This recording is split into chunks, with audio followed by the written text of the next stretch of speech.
like to thank everybody for showing up tonight. Welcome to Avalon Bookstore. We couldn't convince Groucho Marx that he wasn't dead, so instead we have Dr. Robert Anton Wilson.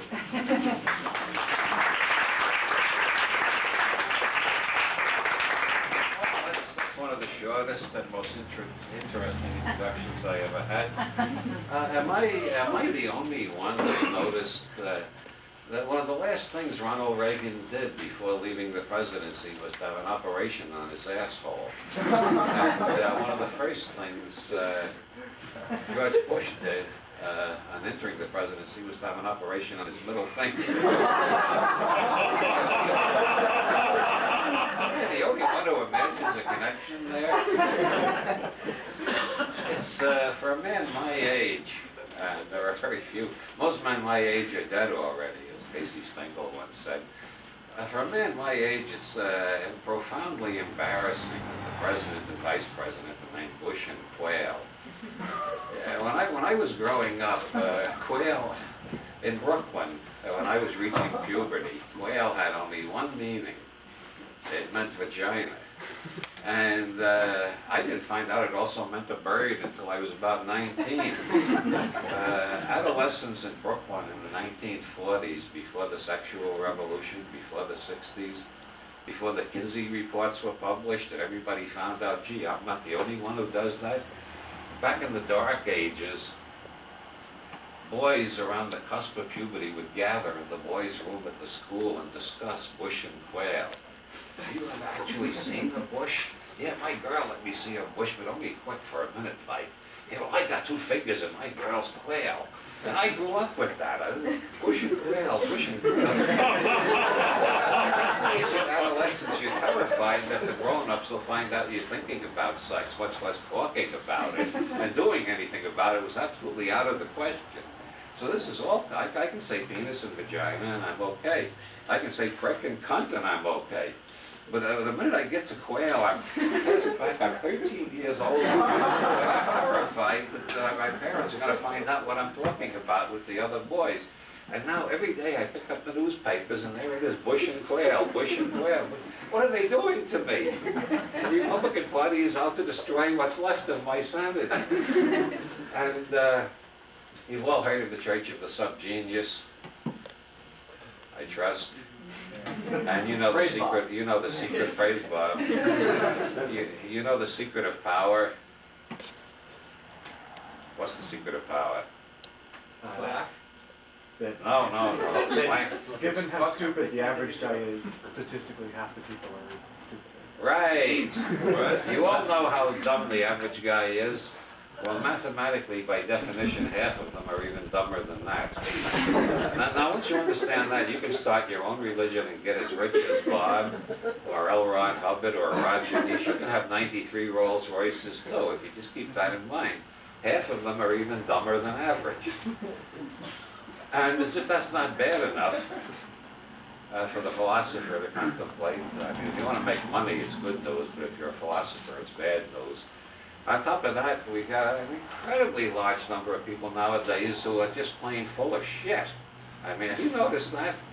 Movie stars, they're all full of shit these days. You can get them to endorse anything. I heard recently, honest to God, of the Carol Hemingway show. Maybe some of you up here have heard of Carol Hemingway. It was a very good talk show. She had a woman on who gets testimonials from movie stars for various products. She's in between. She makes a good profit on it. She said Elizabeth Taylor recently turned down $1 million to endorse something because she thought it was a rotten product. And suddenly I fell in love with Elizabeth Taylor. All these years, I just thought she's another Hollywood bubblehead, you know, some acting talent, quite a bit of acting talent in some of her roles. But now I'm in love with her. This woman turned down $1 million just on a matter of principle. And you can hardly find that these days. Movie stars will endorse anything, and baseball players are even worse. You know, baseball players will get up there on television with their bare face hanging out and say, I never thought I'd like eating lepers' turds. If I would be that competitive edge I need. They'll do anything for money. AIDS is good for you. I've never been so happy as when I got AIDS. Come and get your injection. They'll say it, you pay them enough money. So we got all these stupid people, and then we got all these celebrities who are full of shit. And then if you look around, you'll find out that at least 30% of the population are batshit crazy. Right? Well, on Santa Cruz, it's about 60%. So you got the just plain stupid, you got the ones who are full of shit, and you got the ones who are batshit crazy. And now we end up with a vice president who's all three at once. And he has to be named Quayle, too. He goes down to Latin America. He's in Brazil. He apologizes to the crowd because he can't speak Latin. He was speaking to the United Negro College Fund, and he tried to quote their slogan, and he said, "It's a terrible thing to lose your mind." I mean, it's a terrible waste to lose your mind. I mean, well, anyhow, I'm not going to do Dan Quayle jokes, though, because he's too easy. Besides, yes, he had a great record during the Vietnam War. As soon as the Viet Cong found out that Dangerous Dan had joined the Indiana National Guard, they gave up all plans to invade Terre Haute. Most people don't realize that. What I want to know is, have all these years of Playboy centerfolds been conditioning us to accept this Bush and Quayle in the White House? Bush and Quayle, Bush and Quayle. You know the difference between Playboy, Penthouse, and Hustler? This is of no interest to the women in the audience, but I'll get to the women later. The difference between Playboy, Penthouse, and Hustler, I spent a lot of time meditating on this.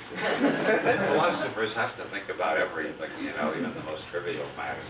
In Playboy, the women look like they want you to make love to them, right? In Penthouse, they look like they get tired waiting and they start making love to themselves.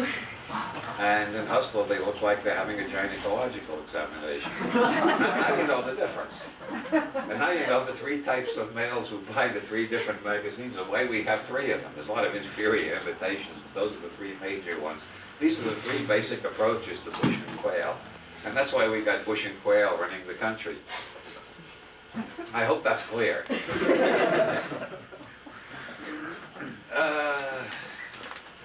I'm supposed to speak tonight about the Western Hermetic tradition. I've spoken and written so much about the Western Hermetic tradition that it bores me. However, I'll say something about the Western Hermetic tradition. You know, the earth is hollow, of course. Everybody here knows that. You wouldn't be in an occult bookstore in Santa Cruz if you didn't know the earth is hollow. February 1990, we all know that. Yeah, well, one of the people who knew it was Jules Verne. That's why he wrote Journey to the Center of the Earth. As a matter of fact, it's in several of Jules Verne's novels. And if you get a hold of Michael Lamé's book, Jules Verne, Initiate and Initiator, you'll find out Jules Verne was a member of the Priory of Sion. You see, we're getting into the Western occult tradition after all. Now, who are the Priory of Sion? Well, according to this book, Jules Verne, Initiate and Initiator, the Priory of Sion were formed in the 1890s as a front for the Illuminati of Bavaria, who had decided to go underground and conceal their existence and set up a front organization to recruit people. So the Priory of Sion are the old Illuminati of Bavaria, still in business under a new name. And Jules Verne was one of their highest initiates. Hey, you're getting real heavy secret stuff tonight. This is what you paid for, I trust. And one of the major secrets of the Priory of Sion is that the earth is hollow, contrary to what profane science thinks. The earth is hollow, and there's an opening that goes right down to the center of the earth at Rennes-le-Château in southern France, near the Spanish border. There's a church there. It's called the Church of Mary Magdalene, and it says over the door, "This place is terrible." And if you go down to the cellar of that church and press the right brick at the right time, a staircase opens leading down, and you go right down to the center of the earth, which is full of superhuman beings who are immortal, who never die. They have the secret of immortality. And they are going to give it to the human race when we're ready for it. but we're not ready for it yet. But the purpose of the Priory of Sion is to get us ready for it. Okay? You know how many Freemasons it takes to change a light bulb? That's a craft secret.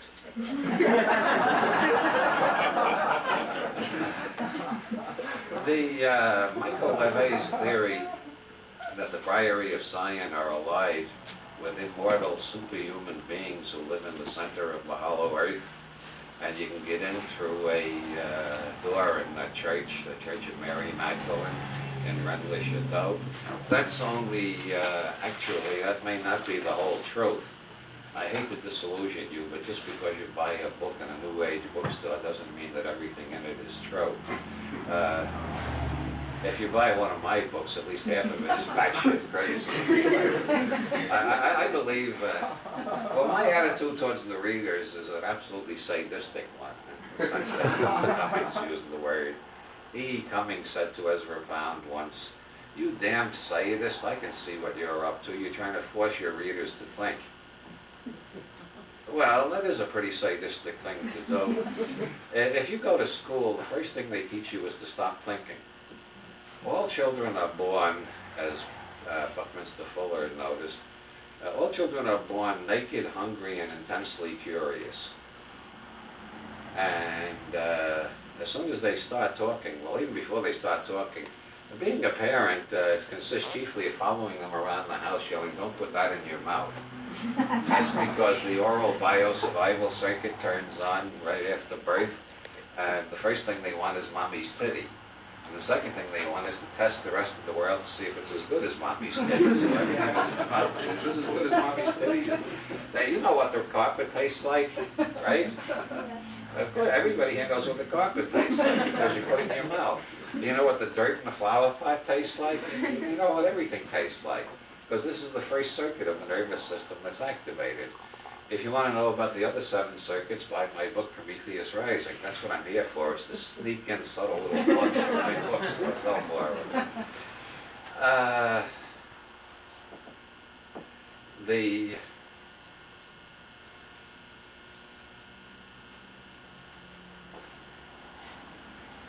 As soon as they learn to talk, as I was saying, they stop testing everything by putting it in their mouth, and they try to find out by wiggling their mouth. They figure out these sounds that grown-ups make have meaning. They start asking questions. And parenting then consists of saying, well, gee, I don't know, I'll go look it up in the encyclopedia. They find the most fascinating questions. Why is the sky blue? Well, gee, it's always been blue as far back as I can remember. Maybe it's full of orgone energy. Why is the sky blue? It's the reflection of lakes and oceans. No, wait a minute. And then the next one, why does it rain? Well, there's excess moisture in the clouds, I think, or something like that. But then they want to know, why is America here and not in Africa? Well, and the function of the public school system is to put a stop to that. If we had a population who kept the curiosity of small children, people would be going around trying to find out everything for themselves, and such intense curiosity is likely to tumble the whole edifice of authoritarian society. There's a bridge in Amsterdam. Well, there are a lot of bridges in Amsterdam, aren't there? Yeah. There's one particular bridge in Amsterdam, you go over it and you find yourself on E-Tunnel, and there's a great coffee house there, which has a sign in it that says, "No hard drugs, please," which I love. It's so civilized, it's so Nederland, it's the essence of Dutchness. No hard drugs, please. Isn't that polite? It reminds me of when Nancy Reagan was popularizing "Just Say No." And Timothy Leary said, "We can be more polite than Republicans. Say no, thank you." And it's no hard drugs, please. This is a typical Amsterdam coffee house, which means that you can buy a hashish cigarette with your coffee, which does do a lot to add to the flavor of coffee. And it does a lot for the chocolate buns, too. But no hard drugs, please. That's so civilized and Dutch. Because really, you're sitting around in one of those nice Amsterdam coffee shops with a bunch of friends drinking coffee, blowing ash, relaxed, at peace with the world. You think, gee, someday the whole world will be like Amsterdam. That'd be wonderful. And you don't want somebody in the corner or doing their work, something getting ready to shove the needle in. It lowers the whole tone of the establishment. So no hard drugs, please. I love Amsterdam. But anyway, there's the bridge you cross over there. It says under the bridge, abuse of authority comes as no surprise. One of the most profound political statements I have ever encountered. Abuse of authority comes as no surprise. And authority cannot survive questioning, especially authority that's based on nothing but bluff. And since governments are based principally on force and deception, democratic governments are based chiefly on deception, other governments on force. In democratic governments, if you get too uppity, they give up on the deception and they resort to brute force again, as a lot of us found out in the 60s. Those who didn't find out in the 60s will find out in the 90s, because we're going to have a rerun of the 60s. And so they don't want people going around asking questions. So the question is, how do you stop this natural human curiosity and this incredible intelligence that humans are born with?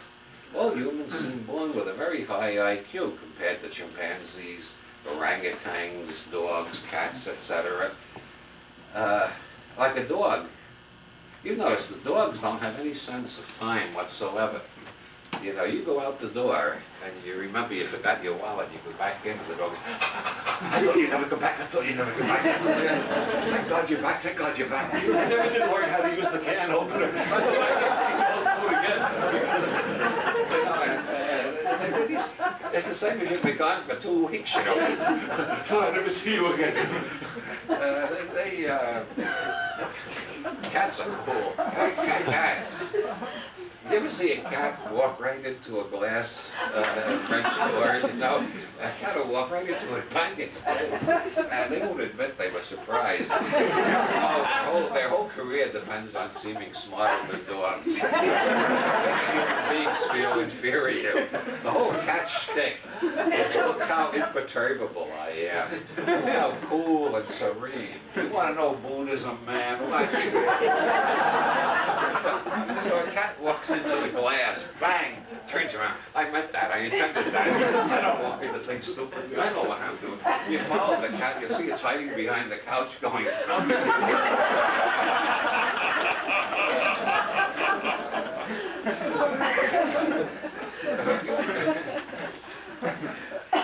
I mustn't rip off too much of George Carlin's material. Oh, we'll never get this on the radio. So public schools were founded, and human IQ began decreasing immediately. There were actually studies done, quoted in Paul Goodman's book, Growing Up Absurd. Paul Goodman, Growing Up Absurd. Just so you don't think I'm making this up. There have actually been studies done in many schools in the big cities where IQ measurably decreases from the entering of grammar school to the graduation from high school. The longer they're there, the dumber they get. And some people think that's an accident or an oversight or a mistake. But that is the function of the public schools. The function of the public schools is to stop thinking. The idea is to teach people the citizen level of intelligence. They want us to go back before the primate level. I see a few puzzled frowns. Citizen comes from the Latin. It means to repeat like a parrot. Citizenism is the habit of repeating whatever you hear. All brainwashing movements are based on getting people to repeat things together. Like Sig Heil, Sig Heil, Sig Heil, or there's a right-wing nut on the radio down in LA named Wally something, or I can't even remember his last name. Wally George, yeah, I can't even remember his last name. You turn him on, and the first thing you hear, he's got this record which simulates a live audience. He made this damn record himself, you know, and it's a whole bunch of voices chanting, Wally, Wally, Wally. Lee. And you suddenly realize it's the same beat. Sig Heil, Sig Heil, Sig Heil. It's the same old trick. And he comes on and starts raving, this is a Christian country. I think all the non-Christians should be thrown out of the country right now. Then he gets phone calls and insults everybody who disagrees with him. And then he plays Wally, Wally, Wally. You think, Jesus, I lived through this in the 30s. What's going on here? With people, after 8 years of grammar school and 4 years of high school, most people are ready for that sort of thing because they have been taught you never think, you never judge, you never trust your senses, you never report what you see, hear, smell, or any way surmise from the environment. You repeat what the teacher tells you. If they catch you thinking, you get a lower mark. I one time got a C on a term paper at Brooklyn Polytechnic. It was the longest term paper in the whole class. I checked that out. It had more footnotes than any other paper. They were all accurate footnotes, all the proper apparatus of scholarship. Why did I get a C? I asked the teacher, why did I get such a low mark? These guys wrote these little short papers, got A's, and I get this C for this big, long philosophical paper. He said, engineers don't write like that. You must have plagiarized it. He caught me thinking. That's the one thing they can't stand, is if they catch you thinking, they got to find some excuse to punish you. You're not supposed to think. You're supposed to repeat what you hear. And almost all books are written on that principle. Books are written, this is the truth. I have found out the truth. I will now explain it in chapter 1. I'll explain a little more in chapter 2. In chapter 3, I'll summarize chapter 1 and chapter 2 to make sure you get it. Then in chapter 4, I'll tell you a little more. Then in chapter 5, I'll repeat it a different way. Then in chapter 6, I'll tell it to you again. Now you better believe it. I've proven it. Now go and tell all your friends to buy this book so they'll learn the truth too. And people who've been through our educational system, they think they're thinking when they're just repeating like parrots. So I set out to sabotage the whole system by writing books that nobody can believe. You believe one part, you take any book of mine and you believe the first 30 pages, you can't believe the next 30 pages. If you somehow make a synthesis between them on some upper Hegelian level, this is the thesis, this is the antithesis, and somehow I'll make a synthesis up here, you find the next 30 pages throw you into an entirely different reality tunnel. By the time you get to the end, you don't know when I'm kidding and when I'm telling the truth. And perforce, you either have to start thinking, which is how people end up in seminars like this, or they throw the book across the room and they say, what's this son of a bitch up to? I think he should be banned. And that is my whole approach. And it horrifies me that somebody might believe something I've written, because I know how fallible I am. I've had to live with myself for 58 years, and I know what a schmuck I can be. And the thought that somebody's going to set me up as an idol and say it must be true because Robert Anton Wilson wrote it, that is such a terrifying thought that I perforce had to invent this style of paradox and play to prevent people from thinking they're getting the truth out of my books. What you're getting out of my books is my guesses, my hunches, sometimes my prejudices, but I don't know. Unlike the Pope, the Ayatollah, Roger Nish, Carl Sagan, and all the other prophets of all the various, I don't claim to know the truth. All I claim to know is little hunks of what I've experienced and guesses I've made.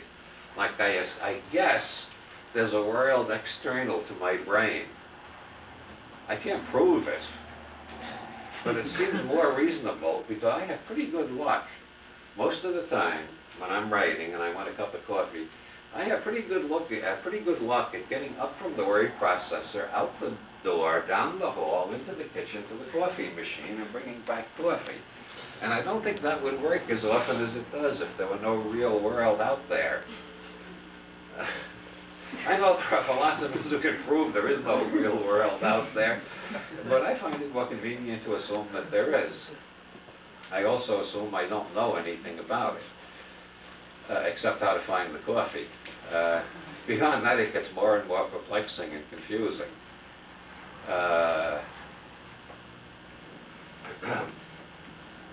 For instance, according to Girard de Sades, La Race Fabuleuse, published in Paris in 1973. De Chien J. Louis, and my French is lousy, you don't have to tell me. I do better at German, a little better. I saw a sign going through Bavaria in November. Looking out the window, I'm reading all the street signs in the towns we're going to, trying to translate them, and of course German street names are very long. And they're starting to blur in my head because some of them go by so fast I can't translate them, and my German is not that great that I can translate it. I started seeing all these weird things. Finally I saw one that said, Heilige Fliegende Kinderscheißerstraße.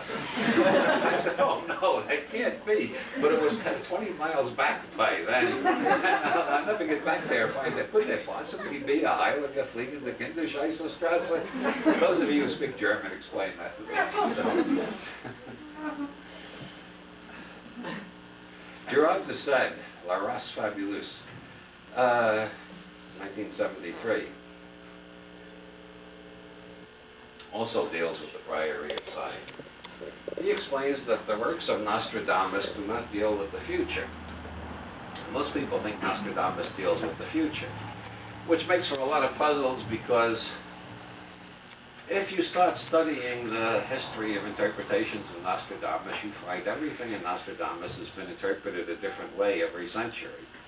There are quatrains in there that some people thought referred to Napoleon. Then later on they decided they referred to Bismarck. Then later on they decided they decided they referred to Kaiser Wilhelm. Later it was Winston Churchill or Adolf Hitler. Then it was Ronald Reagan. And they were all highly ambiguous. A couple of months, you had an earthquake here. Before your earthquake, there was a big earthquake panic in Los Angeles because some cuckoo let out that he had deciphered one of these mysterious verses of Nostradamus, and it said everybody in Los Angeles was going to get dumped in the Pacific, they're going to get shaken like martinis and then dumped in the Pacific Ocean on such and such a day. And a lot of people actually left Los Angeles. I read this quatrain from Nostradamus, and it seemed to me it could refer to any city, any day, and any natural calamity. It wasn't even necessarily an earthquake. It could have referred to a cyclone in Miami. But people got terrorized and fled Los Angeles, which is all to the good. It's too crowded down there anyway. The only thing to be said for malathion spraying is that it's going to thin out the population. Those with the less hardy genes will die, the tough ones will survive. According to de Sade, this simulation of prophecy in Nostradamus is all a big hoax. This is just to keep Nostradamus in print by attracting the superstitious and gullible. Meanwhile, as long as Nostradamus is in print, what he actually deals with is not the future, but the past. What Nostradamus' quatrains refer to is the hidden history of the past, especially the past of France. And the hidden history of the past of France, as Gerard de Sade deciphers it from Nostradamus' quatrains, is full of the most amazing things you never heard of before. The old royal family of France, the Merovingians, I will not attempt the French pronunciation at all. I will not even make an effort at it. The English call them Merovingians, and I can pronounce that, so they're Merovingians for tonight. The French royal family up until the 8th to the 9th century, the Merovingians, disappeared entirely. Nobody knows what became of them. The last Merovingian king, Dagobert II, was murdered in the Ardennes forest on December 23rd, 789. Why December 23rd? Oh well. No, I don't want to get into that. Why the Ardennes forest, which is named after a bear goddess? No, we shouldn't get into that either. That'll just lead us down into further obscurity. The Merovingian, Dagobert disappeared for several hundred years from history. He was considered one of the mythical kings until somebody in the 18th century, at the dawn of modern historical science, when they went back to original text and compared one text with another and started applying scientific method to history, they proved Dagobert really existed. Why was he murdered and why was he obliterated from history for several hundred years? Well, according to Girard de Sede, the Merovingians were systematically wiped out by the Vatican. The Vatican had to get rid of all the Merovingians because the Merovingians posed a serious threat to them. The Merovingians were descended from the tribe of Benjamin in ancient Israel and Old Testament days, and their mates, who were not human. The tribe of Benjamin intermarried with extraterrestrials from a planet in the system of the Syria, the star Sirius. And the Orthodox Hebrews drove them out of Israel for this abominable sin of mating with extraterrestrials. They moved to Arcadia in Greece, which they named after a bear goddess. And then they moved to the Ardennes region in France, which they named after another bear goddess. That's B-E-A-R, not B-A-R-E. Although Artemis, whose name means bear in Greek, was a bear goddess and a bear goddess, if you read the Actaeon legend. The descendants of this intermarriage between extraterrestrials from Sirius and ancient Israelites became the Merovingian dynasty, who have superhuman powers and long hair that goes down the back of their neck and down the back of their spine.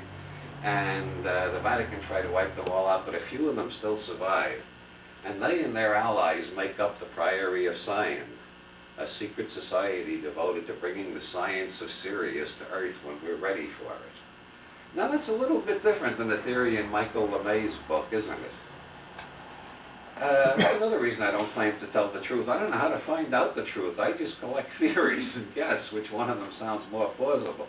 So far, neither of these sound very plausible to me, but I like the one about Sirius because there was a period in 1973 when I was getting communications from Sirius, or thought I was, and then in 1974, my friend Phil Dick started getting communications from Sirius too, or thought he was. And so I've always been intrigued with Sirius. I eventually decided I wasn't getting communications from Sirius. A psychic named Penny Looney told me I was channeling an ancient Chinese philosopher. And I started to try to make tests to see whether it was an extraterrestrial from Sirius or a Chinese philosopher. And I found either one worked. I found this seemed to fit the data, just like the wave and particle models in quantum mechanics. And then another psychic told me I was channeling a medieval Irish bard, which made a lot of sense to me because I've always been attracted to the medieval Irish poetry.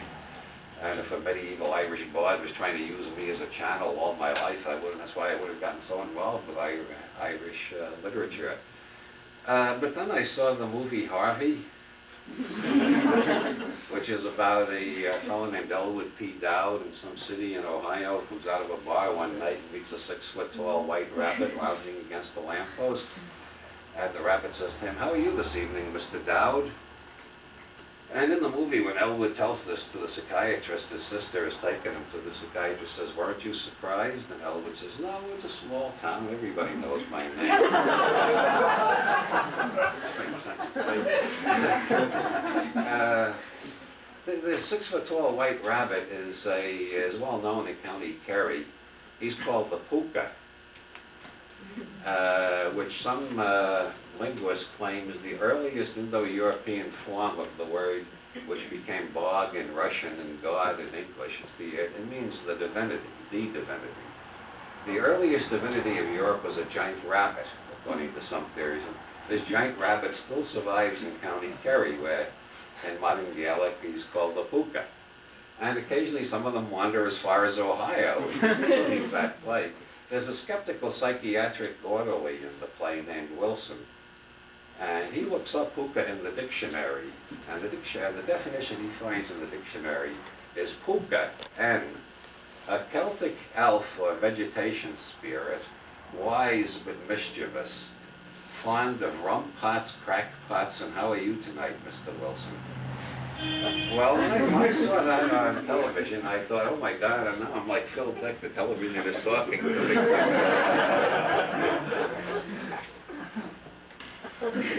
So I decided to experimentally take the attitude that what was communicating with me or through me was a 6-foot-tall white rabbit from County Kerry. And I found that made as much sense as assuming it was an extraterrestrial or an ancient Chinese philosopher. or medieval Irish bard. So I adopted the 6-foot-tall white rabbit from Kerry because there was absolutely no danger that I might take that literally. And I think when you're dealing with these processes, the worst danger is what the Sufis call literalism. Never be literal. Oh my God. Ovular. There's an ovular shape on the floor. There is no such word as ovula. He denies that there's such a word as ovula. Put that in the book. You recognize that? That's from Orson Welles' version of the trial.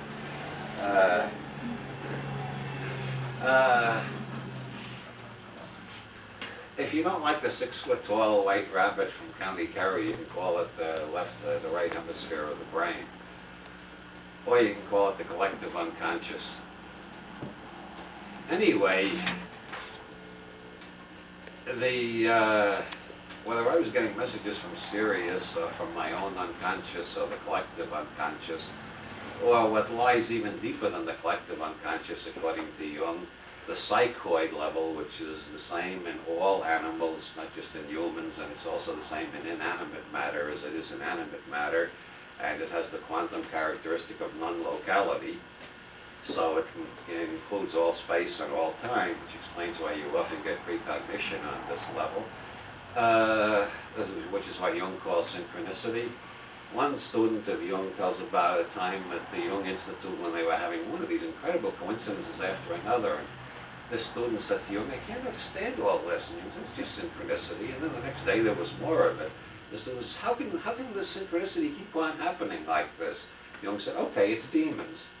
And that's my approach is it's the non-local level of mind as described by the great quantum physicist Evan Harris Walker in his paper, The Complete Quantum Anthropologist.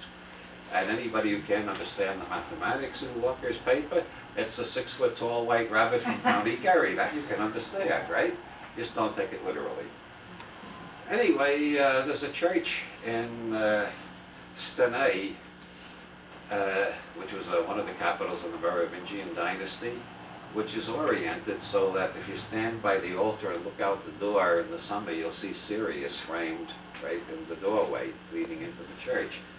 And de Sade compares this to the Church of Mary Magdalene in Rennes-le-Château, in which the 14 stations of the cross have many oddities which have never been explained. For instance, there's a Scotchman in kilts watching the crucifixion. You will not find this in either the Christian Bible or in any of the Gnostic Bibles. You'll also find some people carrying Jesus out of the tomb in the middle of the night, as if he didn't die at all, and they were about to fake a resurrection. And it says over the door, this place is terrible. Well, according to, this was built by a priest named Father Saunier in the 1890s. According to de Sade, these 14 stations of the cross contain coded references like Nostradamus that shows that the royal family of France is descended partly from Sirius and possess superhuman powers.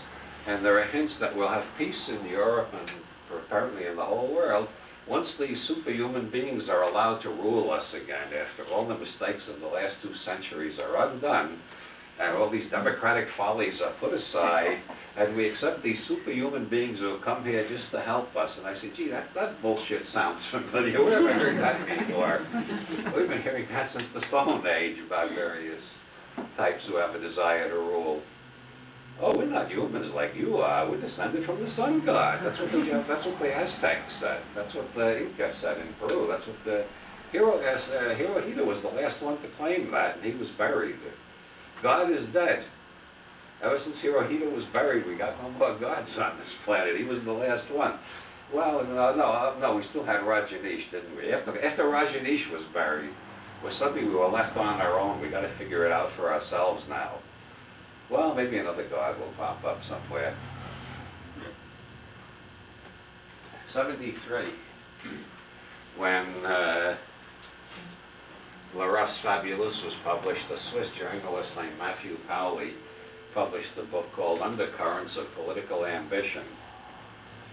He got interested in the Priory of Sion because he found their newsletter circuit was being distributed through the lodges of the Grande Loge Alpina, the largest Masonic brotherhood in Switzerland.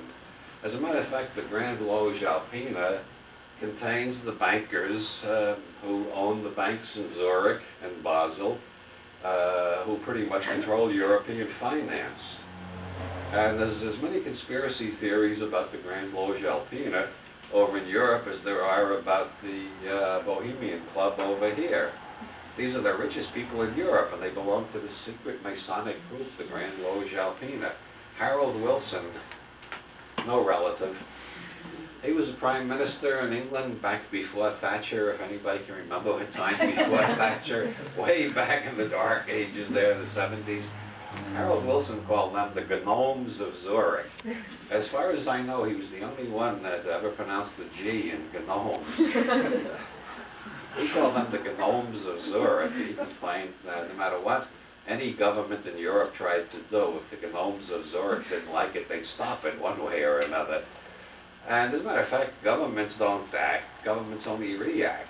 The bankers make the decisions, and then governments decide how are we going to adjust to this. Government can't do anything unless a bank gives them the money to do it. And if the bank says, we'll give you this much money for building armaments, the government will build armaments because they can't get any money out of the bankers any other way. If the banks say, we don't want you to build armaments anymore, we want you to build highways, they'll build highways. So people will worry about who's president, whether it's Bush or Quayle or pubic hair or anus or whatever. The important thing is who's running the banks. They're the ones who are making the decisions. Anyway, the Grande Loge Alpina was distributing this literature from the Priory of Sion, which said on the inside of the front cover that it was published by the Committee to Secure the Rights and Liberties of Low-Cost Housing. Matthew Pauli, the Swiss journalist, got interested in the Committee to Secure the Rights and Privileges of Low-Cost Housing because he detected in the Priory of Sion publications that there was something that was not exactly centered on low-cost housing. There seemed to be a strong implication that there were superhuman beings in Europe who were waiting for their turn to take over and solve all of our problems for us. Pauli started investigating, and he found that it was the circuit was not published by the Committee to Secure the Rights and Privileges of Low-Cost Housing. It was published out of the office of the Committee of Public Safety of the de Gaulle government in Paris, which was run by André Malraux, great novelist and art historian, and Pierre Plantaud of St. Clair, who is related to the St. Clairs of Scotland, who have been connected with Masonry since about the 13th century, played a major role in the development of European Masonry. And it turns out that Pierre Plantaud de St. Clair was then the Grand Master of the Priory of Sion. Pauli decided that the Priory of Sion was a conspiracy within the de Gaulle government intended to restore monarchy in France and perhaps establish a Europe-wide empire with one emperor at the top, like Napoleon had tried to do. A year after this book was published, Pauli was shot as a spy in Israel. That must be a coincidence.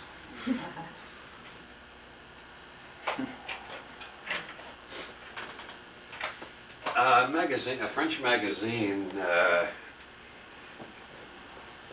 after these three books came out, a French magazine whose name I don't remember, but you can look it up in Holy Blood, Holy Grail, they did their own study of the Priory of Sion, and they claimed that Archbishop Lefebvre was the head of it. Now, Archbishop Lefebvre was the guy who for about 20 years was going around denouncing the Vatican, claiming the Vatican had been taken over by Freemasons and Satanists during the reign of Pope John the 23rd, and that the Catholic Church was now totally corrupted by Masonic and Satanic influences, and his followers often added to that, he is the man who should be Pope. He never said that himself explicitly, but that's a strong feature in all propaganda put out by Lefebvre groups.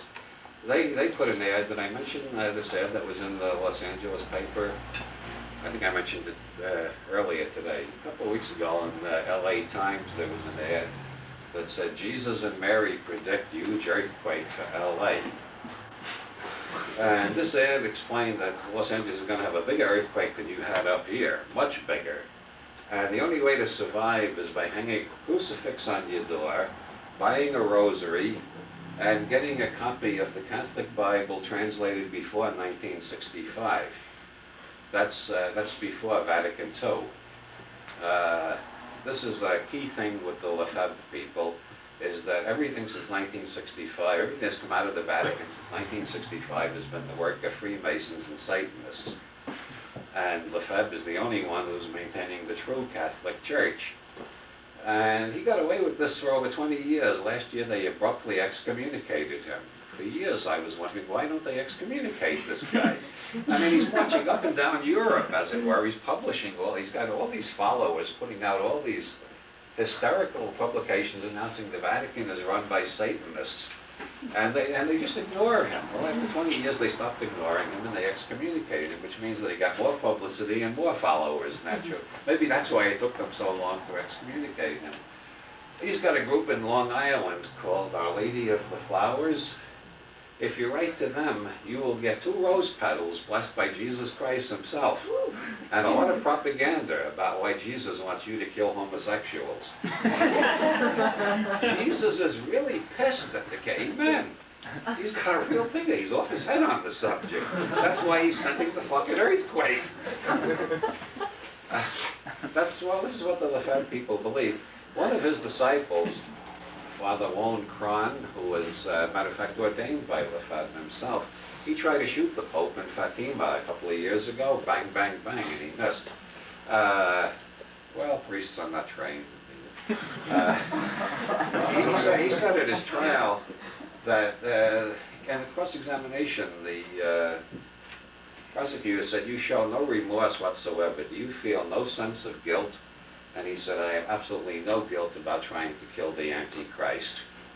My only guilt is that I committed some sins of the flesh when I was younger." He's guilty about that 20 years later. He doesn't mind shooting somebody. Can you believe it?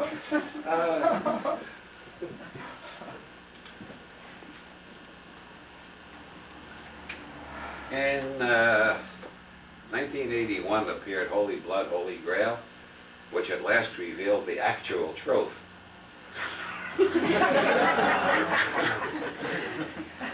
The Briary of Sion is a medieval chivalric order devoted to protecting the descendants of the Merovingian dynasty.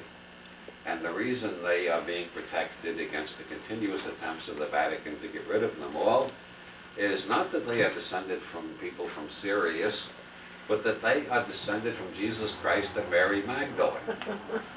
Jesus and Mary Magdalene had a son named Merovee who emigrated to France, and the Merovingian dynasty is descended from him. And as a matter of fact, Holy Blood, Holy Grail gives you genealogies of all sorts of people descended from Jesus Christ and Mary Magdalene, including Otto von Habsburg.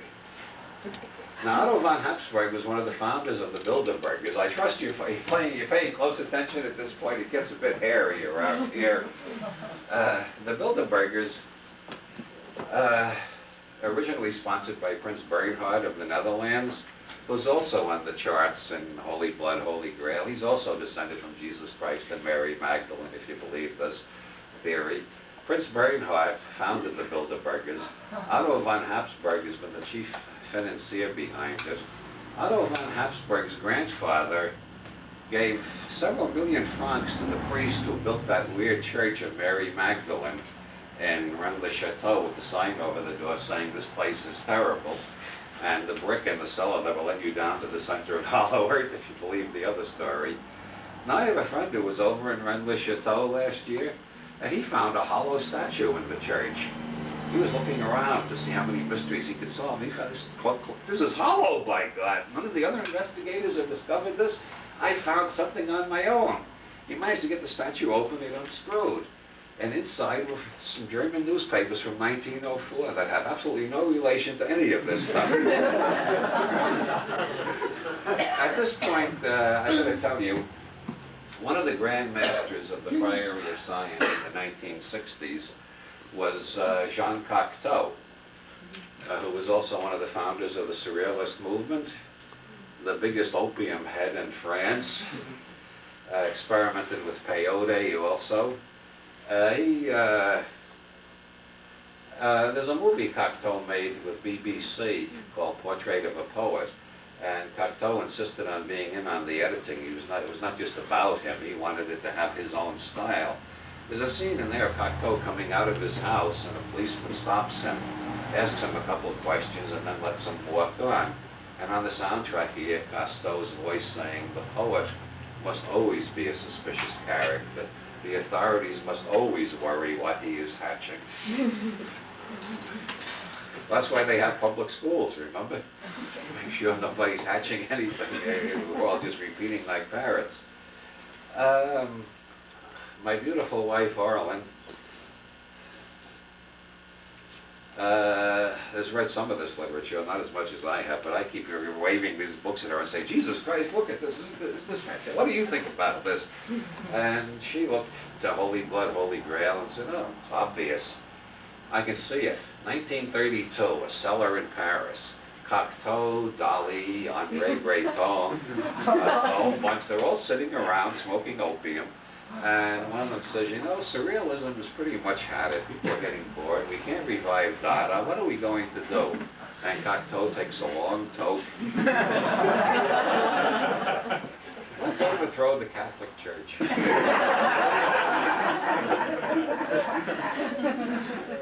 Well, that's Orlin's theory. But the Priory of Sion can be proven to be older than Cocteau. It goes back at least to the 1890s and probably a couple of centuries before that. Maybe back to the 13th century even, like they claim. There's recently been a book by a Jungian psychologist named Ian Begg called The Cult of the Black Virgin. At least one of these books is actually here to show you I'm not making all this up as I go along.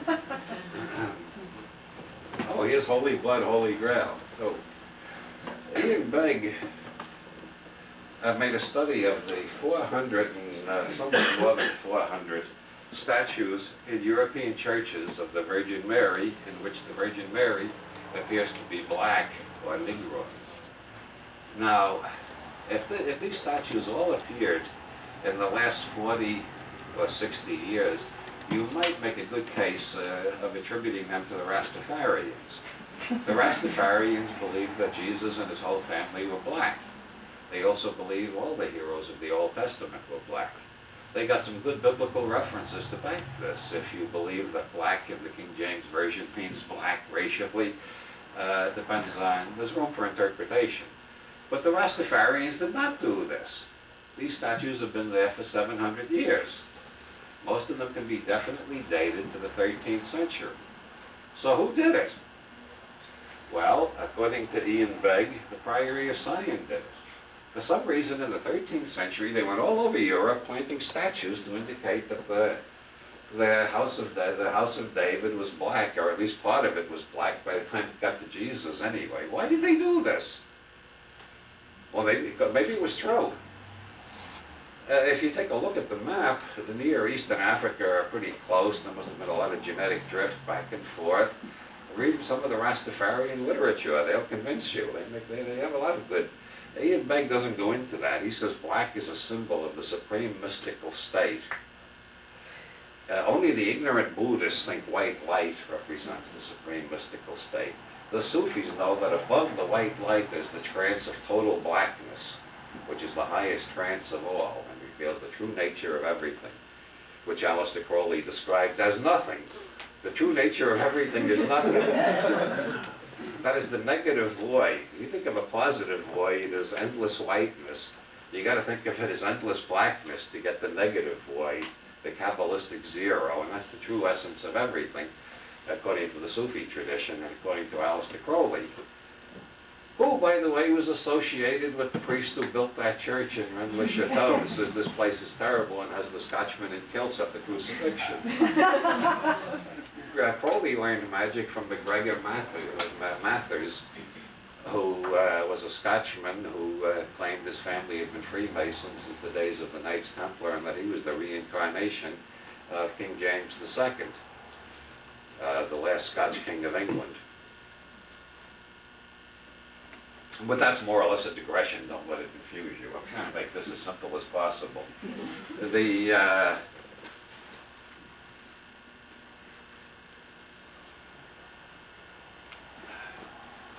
Ian Begg, yeah, the Cult of the Black Virgin.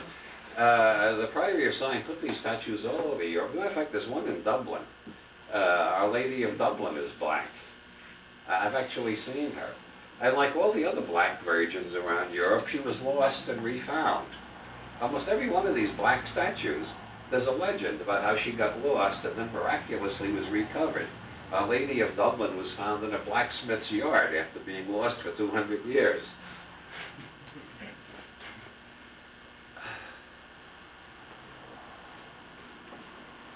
Dionysus. This fellow studies the geometry of that church in Rennes-le-Château in relation to the geometry of the surrounding area. You see, he managed to make pentagons, he managed to make spirals, all sorts of interesting patterns. Yeah, this is the one he calls the vagina of Nuit. Nuit was the Egyptian star goddess. This illustrates the first law of lay hunters, which is that any group of churches and prehistoric megaliths can be connected into an interesting geometrical pattern if you use a small enough map and a thick enough pencil. He uses a small enough map and a thick enough pencil to get the most interesting diagrams I've ever seen in any of these lay hunting books. And he proves, once he's got his diagrams of the relation of the church to the prehistoric megaliths and various stars, he proves that France was settled by people from Atlantis. When Atlantis sank, some of the survivors got to France, and they kept alive the tradition of how the human race was created. The human race was created by an extraterrestrial named Satan. Satan was not an angel at all, he was an extraterrestrial. And we've all got his genetic strain. So we are all children of Satan. And once we recognize that, we will be liberated and ready for the next revelation from outer space. Now you got to admit,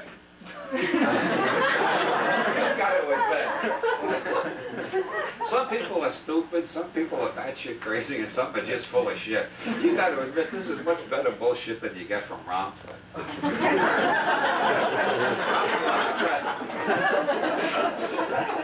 Ramtha has been dead 40,000 years and hasn't had an original thought in all that time.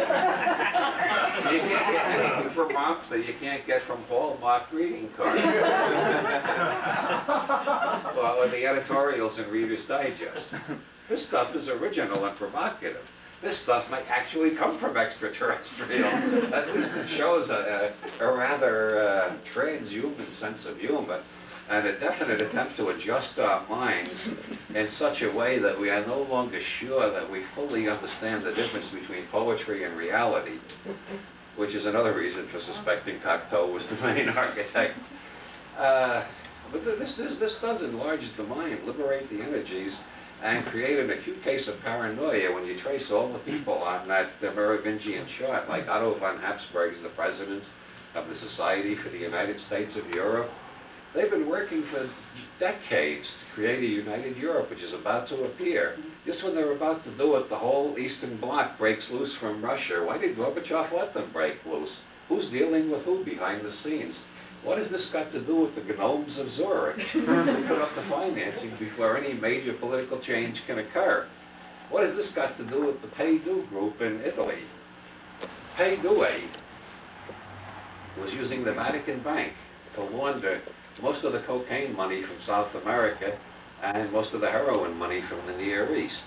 The heroin money came by way of the Grey Wolves, one of whom, Mehmet Ali Agha, ran the money through the Banco Ambrosiano in Milan, which was owned by the Vatican Bank. He tried to shoot the Pope, remember, in St. Peter's Square? It's funny how many people have tried to kill this Pope. It's like a mafia family, isn't it? I tell you what, I think it's time we had a break. Everybody get up, stretch, go outside, get some fresh air if you need it. Then I'll continue with the Pay Duay story and its connections with George Bush and Quail. All right.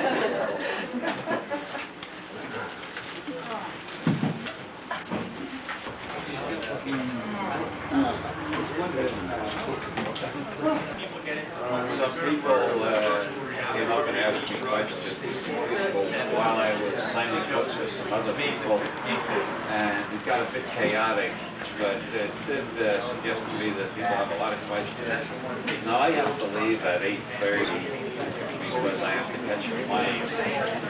So I think I will put the question, I think I will put a question period in here, and if things work out okay, I'll put another question period in just before I leave, after I go through the Vatican Bank, cocaine, the Sarah Bush, Skull and Bones, and so on. But right now, those of you who are absolutely desperate to ask questions, here's your chance. Yes? The future availability of the Polestar. The Polestar, the inventor died. It is now being manufactured under the name New Star. And I have not got the manufacturer's address memorized. You'll have to start out with that full New Star and track it down yourself. It's the best I can do. Yes? Being that you were once an editor at Playboy, do you have any comments on Hugh's recent marriage? Boy, that's tenuous. Seeing as I once lived in Chicago, do I have any comments on the current mayor? Son of Richard Daley. It sounds like the greatest horror movie ever. I had enough of Richard Daley in the 60s. You have got married. Well, I can't think of a damn comment to make about it. Well, then how about what I said before about the environment? You mentioned in your book, it's up on the shelf, Cosmic Trigger, that you wanted to be immortal, or at least we're looking into the new technologies. Is it worth it anymore? Oh, yeah. If it ever was. If it ever was, it still is. It depends on what your picture of the future is. Yeah. And my picture of the future is uninhibitedly optimistic. I think we're in a period of fractal chaos in which the whole system is collapsing, and every week is a new surprise, like they just let Nelson Mandela out in South Africa. Yeah. And in Romania, the most terrible of all the dictatorships, they killed the dictator and his wife and then passed a law against capital punishment and didn't let it go on, like it does in most revolutions, executions upon executions, until they create a counter-revolutionary class out of the relatives of all the people who got killed. And 4 people have been found guilty of genocide and sentenced to life in prison instead of being executed. That's a real surprise in the history of revolutions, and we're getting one surprise after another. And I think this is the period of fractal chaos in which the old system is giving way to the new system. Of course, fractal chaos has backward as well as forward movements, and right now in Southern California, where I live, they're conducting the biggest experiment ever conducted on human beings since Nazi Germany. I have strong suspicions that Dr. Mengler has taken over the state of California. They are dumping malathion on people every night down there just to see what happens. If enough of us survive, they'll have scientific proof that it's safe. Right now they don't have any. They only have proof that people can survive one dose. They have no proof that people can survive repeated doses. So if enough of us survive, they'll have proof. If enough of us don't survive, they'll say, oh, well, gee, I guess we fucked up again. What do you expect the government's anyway? Yes? Given the situation in Russia, do you suspect that the Kremlin has been infiltrated by Discordians? In a sense, Bucky Fuller said in 1981 that the technologists were going to take over Russia, and their attitude is nobody can win a nuclear war, so the first thing to do is to abolish the possibility of nuclear war, and then introduce the Western-style bourgeois freedoms that the communists have always rejected because scientists need that for their work. And of course, Gorbachev was a good friend of Sakharov, and Gorbachev does get a lot of support from that part of Russian society. So it's sort of it's a technocratic revolution, but technocrats tend to be Discordians anyway, so the two overlap. Yes? What's the origin of the word Finord? I would get out of here alive if I told you.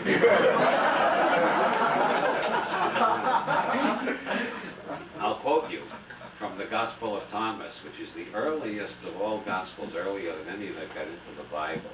It's dated, it's probably written right after the death of the late Redeemer, and probably by his twin brother. At least according to one version, Thomas means twin. And, it says the Gospel of Judah Thomas, and that probably means Judah, the brother, the twin brother, or at least that's one interpretation of it. In there, Jesus tells something to Thomas, and the other apostles say, "What did he whisper to you that he didn't want the rest of us to hear?" And Thomas said, "If I told you, you would pick up stones and kill me." Next question. You already have a question. You've made a lot of very optimistic predictions in the past. A lot of people seem to have predictions about the time frame on the changes that we seem to be in. Do you have a latest prediction regarding the time frame? And to quote Robert Heinlein, it does not pay a prophet to be too specific. But things have been happening so fast lately. When I started, I did a European tour in November. When I started the tour, people were saying the Berlin Wall is going to come down within 10 years. When I finished the tour, people were saying, which week will it be? When I got back here, the wall came down already. I got a piece of the wall on my mantelpiece sent to me by a friend in Berlin. Things are happening so fast that the only prediction I'll make is that everything is going to happen faster than we expected. Okay, any more questions? Yes? Where's Gregory Hill and what's he up to?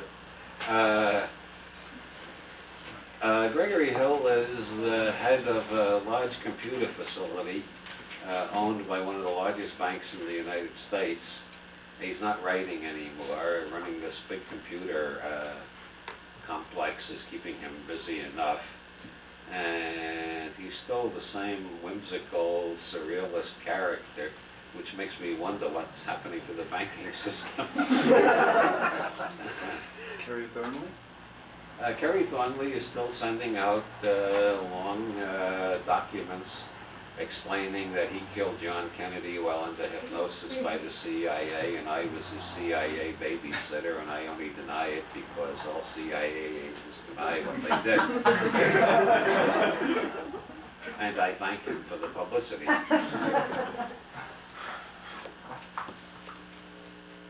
Mae Russell charged in Conspiracy Digest that I am a paid agent of the Rockefeller conspiracy. In the next issue of Conspiracy Digest, I confessed that it was true. David. I said Nelson because when Illuminatus first came out, I was disappointed that Dell wasn't doing enough advertising, and I didn't have a budget myself. So I figured, what can I afford to do? So I had a rubber stamp made. And I put it on all my letters, and wherever I went, if I wasn't a cop looking, I put it on the billboard, I put it on toilet paper in the men's room, in movie theaters.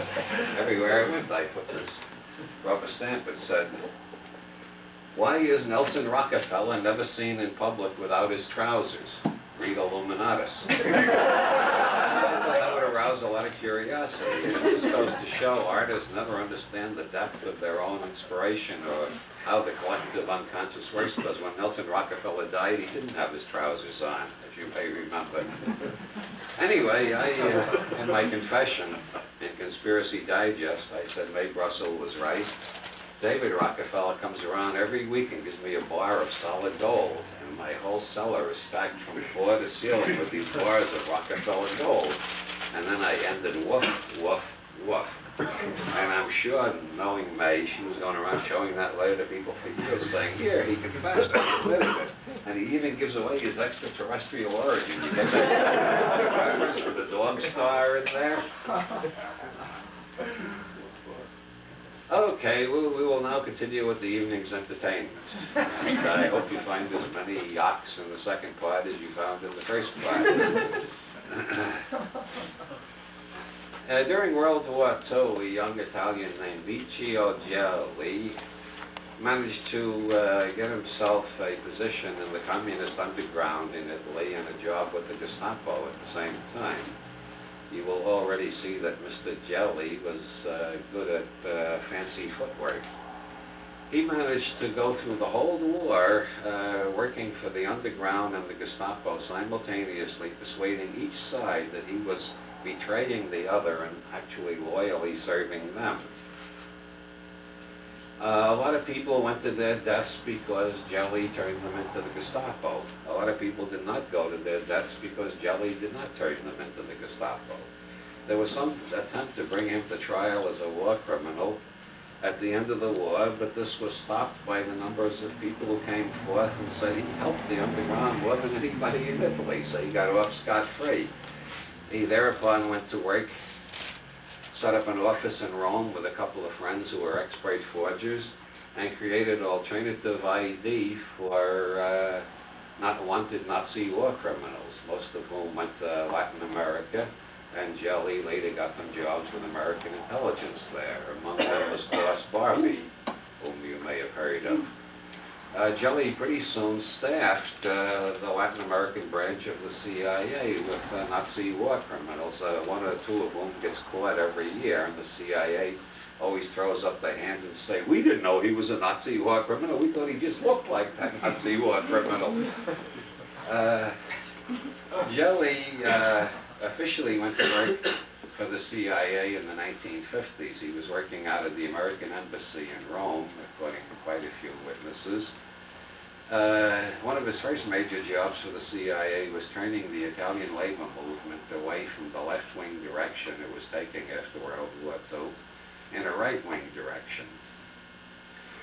He accomplished this by a variety of means, one of which was persuading Sophia Loren to star in a television commercial denouncing the left-wing unions and telling everybody to join the right-wing unions, for which Sophia got paid a pretty penny, a pile of lira. Like I told you, you can get movie stars to say anything these days. That didn't exactly turn the tide all by itself, so Gelli hired a bunch of his friends in the mafia to shoot all the heads of the left-wing labor unions in Italy, who wouldn't take bribes and take more right-wing positions. And so the CIA was very delighted with Mr. Gelli, and he became one of their major European assets, as they say, just like Noriega in Panama, major asset. Around this time, Gelli was recruited by the KGB. Well, why not? If you can convince the Nazis and the communists you're on the same side during World War II, you can convince the CIA and the communists you're on their side during the Cold War. So he was receiving payments from the KGB and the CIA for a variety of projects when he entered the Grand Orient Lodge of Egyptian Freemasonry.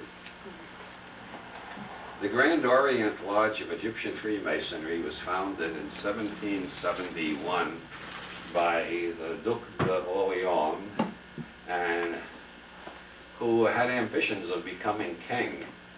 Orléans knew that if the right 7 people died at the right time, he would succeed to being king. It was just a question of persuading these 7 people to die at the right times. And as some Italian Renaissance prince victim know that he is pushed by a friend, it is only important that he is dead. There were some Italians who felt that you had to know a friend was doing it to you when it happened. Well, to get into the subtleties of the Roman psyche is a little, it goes a little too deep. You got to read the Maltese Falcon, I suppose. Well, anyway, Orléans was assisted in founding the Grand Orient Lodge by Count Cagliostro, who, as everybody knows, was actually a Sicilian gypsy named Joseph Balsamo. Everybody knows that who hasn't read Charles Ford and Colin Wilson, both of whom have pointed out that the identification of Cagliostro with Balsamo was made by one witness, was never proved, and it's just been repeated by historians because nobody knows who he really was. And most historians go on the principle, you can find one source that says something and all the other sources don't know anything, we'll just repeat this.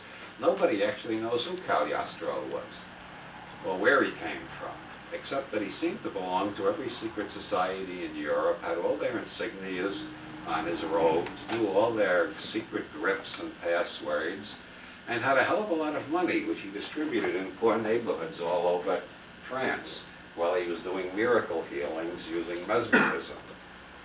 And the Grand Orient Lodge became the biggest Masonic lodge in pre-revolutionary France, and the leaders of the Grand Orient Lodge all ended up the leaders of the new government after the revolution, except for Orleans, who got his head chopped off, which illustrates Wilson's first law of conspiracies. The greatest conspirators are usually the greatest fuck-ups. Orleans did not get what he wanted. He got his head chopped off instead. Cagliostro died in a dungeon in Rome, awaiting trial by the Inquisition.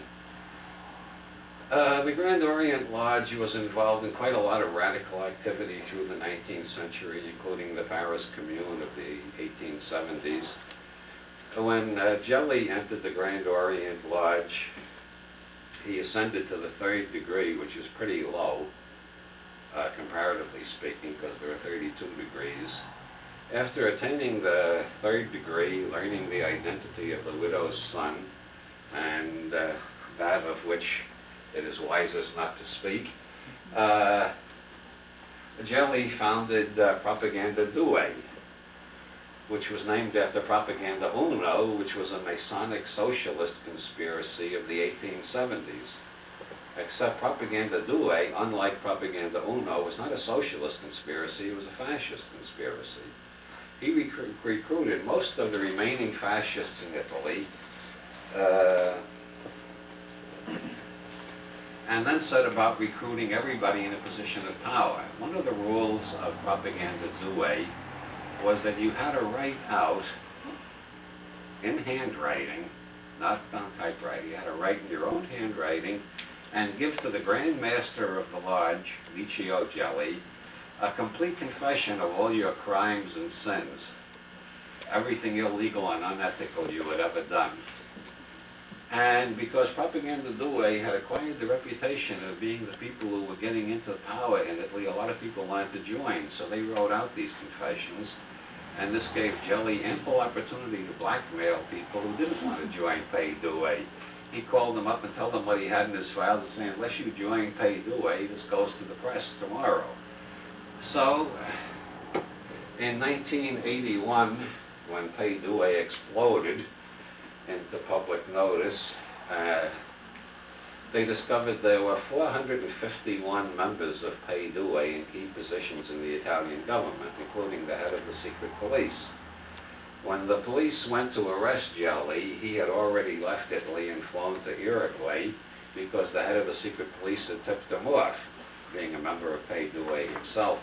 The head of the secret police was indicted for conspiring with Gelli to overthrow the government, install a new fascist government, and in the course of this conspiracy, they performed, the investigating magistrates alleged, several terrorist bombings which they blamed on the Red Brigades to persuade the Italians there was a massive anarchist threat loose in the country and they needed a fascist government to protect them from it. The head of the secret police died before he could be brought to trial. He was a Knight of Malta, so was Gelli. The Knights of Malta are an ancient Vatican secret society devoted to trying to put things back to the way they were in the 13th century, more or less. The main purpose of the Knights of Malta is to correct the errors that have crept into the Western world since the rise of Protestantism.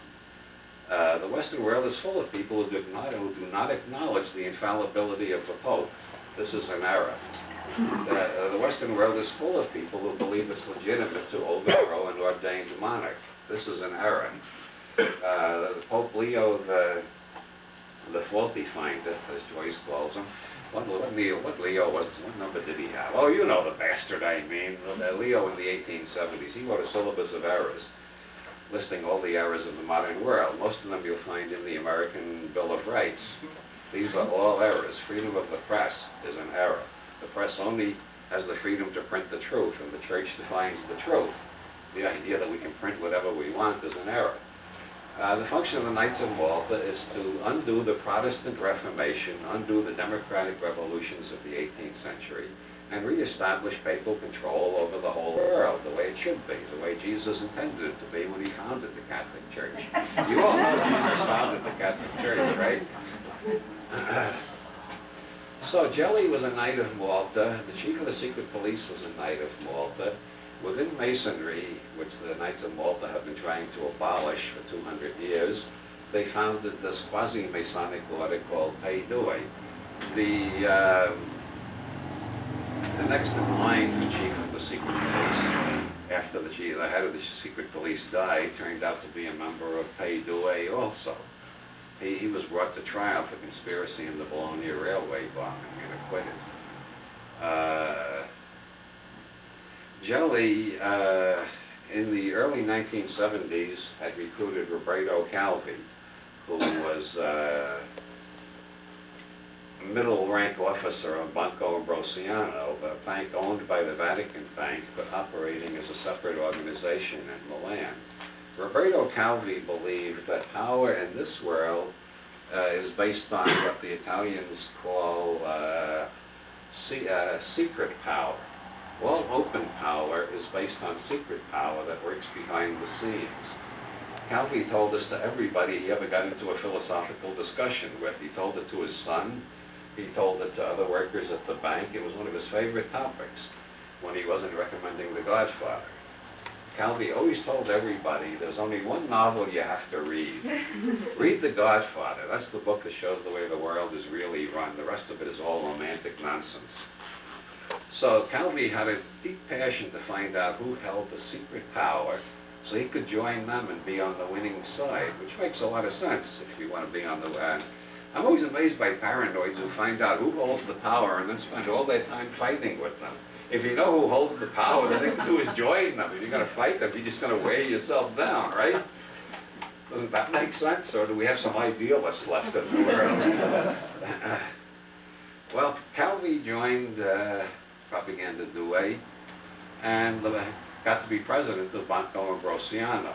Michele Sindona, who was a lawyer for the mafia, for several mafia families in particular in Sicily, he joined Pei Due and got sent over to the United States, where he offered Richard Nixon $1 million for the 1972 campaign, which Nixon's people decided to decline because they didn't like the possibility of this being traced back to the mafia.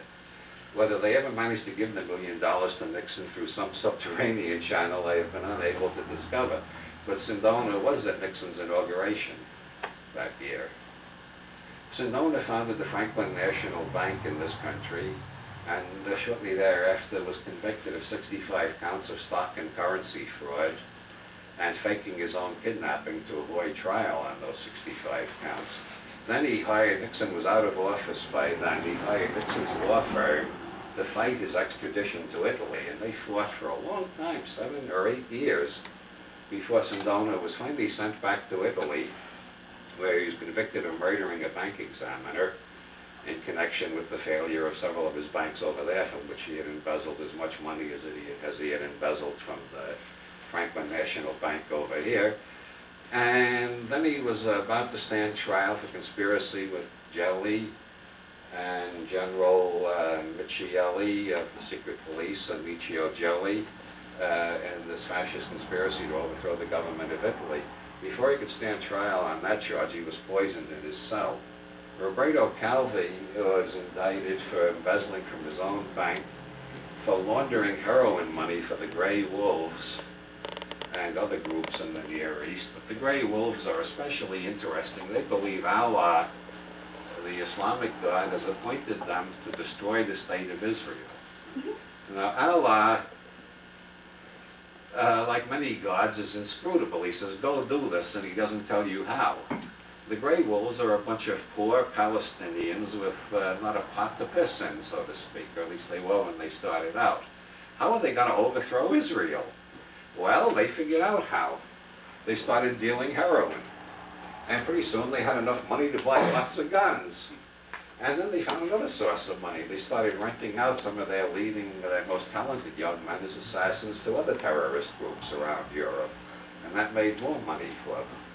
Finally, one of them tried to shoot the Pope for reasons that have never been explained. It gets Byzantine, doesn't it? This money was being laundered through the Banco Ambrosiano, which was owned by the Vatican Bank, which was managed by Archbishop Paul Marcinkus. Have you ever heard of Archbishop Paul Marcinkus before tonight? Isn't that amazing? Everybody in Europe has heard of Archbishop Paul by now. And in this country, he got into the headlines back in the early 70s when Frank Hogan, the district attorney of New York, tried to extradite him to the United States to stand trial. And the Vatican refused to let him be extradited. And there was a bit of a tussle over that. What Hogan wanted Marcinkus to stand trial for was Hogan had, and his investigators, had discovered that the Rizzi family in New York and the Roselli family in Las Vegas. Now Johnny Roselli started out as a gunman for Al Capone, but he ended up running all mafia projects in the Las Vegas, Nevada area. Johnny Roselli was frequently accused of being in on the Kennedy assassination by various amateurish and bungling conspiracy investigators who aren't as smart as I am. I mean by conspiracy investigators of the highest intelligence and integrity who arrived at different conclusions than me. Johnny Roselli and the Rizzi family in New York printed $1 billion in counterfeit stock and deposited them in the Vatican Bank, whereupon they disappeared. The Vatican Bank is the financial equivalent of a black hole. You know, a black hole, nothing ever gets out of, not even light. Even light can't escape from a black hole. Well, nobody knows what's going on in the Vatican Bank except the people who run it, because the Italian bank examiners can't get in. The Vatican is not part of Italy. It's a sovereign state. That's why Noriega could take refuge in the Vatican embassy. It's a sovereign state. They have embassies just like any other government. They're not only a church, they're a government too. So nobody can get into the Vatican Bank. So once something gets into the Vatican Bank, it disappears from profane view, and only God and Archbishop Marcinkus know what becomes of it. So $1 billion of counterfeit stock went into the Vatican Bank and was seen no more. Now letters were produced in which Archbishop Marcinkus is corresponding with Johnny Roselli about getting this $1 billion in counterfeit stock. Now the defenders of the good Archbishop, of whom you'll find quite a few among pious Roman Catholics, who don't want to believe that an Archbishop would be engaged in knowingly dealing in counterfeit stocks, they claim he thought he was buying real stocks. He didn't know the Mafia prints counterfeit stocks. Well, that's possible. Maybe he thought he was dealing in baby booties, and they never explained to him we got $1 billion. But if he thought he was buying real stocks, it's very strange that he paid only 1/10 of the face value, because that's the going price for counterfeit stocks, is 1/10 of the face value. Counterfeit stocks travel around the world, and they're faster and faster all the time, going in more directions. It's very much like quantum theory. You can never know where they are. You just know they've been here, and now they're going to be there. You never know where they are. If you have a business that's in trouble, and you buy counterfeits, you buy enough counterfeit stocks, let's say you got enough capital to, let's say, just $1 million. So you got $1 million and you have debts of $3 million, and they're all, boy, the sheriff is at the door, your business might go bankrupt any day. So you take your $1 million and buy $10 million worth of counterfeit stocks. You deposit the $10 million of counterfeit stocks into your bank. You've now got a $10 million line of credit. You pay off everybody you owe money to. You're not in trouble anymore. You expand your business. You hire new people. You build new plants. And then you sell the stock to somebody else equally desperate. And if the stock keep moving fast enough, they don't get caught. The stocks that get caught are not counterfeit stocks by and large, it's stolen stocks that banks are apt to notice. Counterfeit stocks, they sometimes notice, but if they move fast enough, the banks don't look at them that closely, and so they keep traveling. So this $1 billion in counterfeit stocks went into the Vatican Bank, and God knows where it went after that. The bank started collapsing all over the world. Wall Street almost collapsed with this continuous turmoil in the international economic community, because $10 billion in counterfeit stocks is more goddamn counterfeit stocks than have ever been loose at any one time before. Well, District Attorney Hogan did not manage to extradite Marcinkus. Nixon intervened to protect Marcinkus.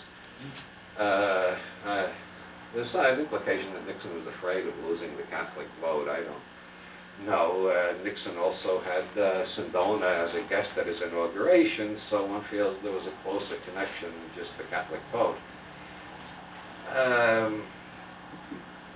In 1981, the District Attorney of Dade County indicted 8 officers of the World Finance Corporation in Miami for operating, he said, knowingly operating the largest cocaine laundromat ever uncovered.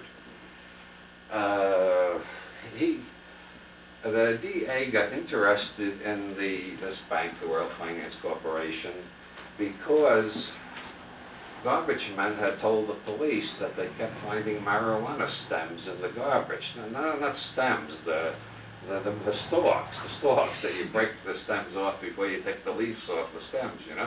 They find great big marijuana stalks in the garbage all the time. And these garbage men apparently weren't pot smokers themselves, or they would have kept their mouth shut, just went into the bank and said, can we buy some, you know? But they went and told the police, and the police told the DA, and they put the bank under surveillance. And they very soon discovered that people were coming from Panama every day with briefcases full of cash.